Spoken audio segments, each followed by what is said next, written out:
গুনে বলো, হ্যাঁ গুনে বলো। কম করে শুভ কম করে 40 খানা লুচি নিয়েছে। পুরোটাই খাবে, পুরোটাই শুভ। দিদির খাওয়া হয়ে গেছে, 20 খানা খেলো, 2 খানার বেশি খাবো না।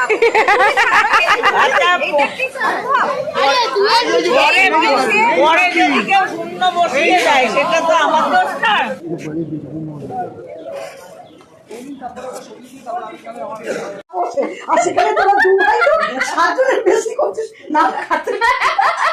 বাড়িতে অনুষ্ঠান আর তার দৌলতে বাড়িতে এত এত লোক, আর সেই অনেক দিন বাদে এক জায়গায় হলে যেটা হয় অনেক অনেক মজার মুহূর্ত।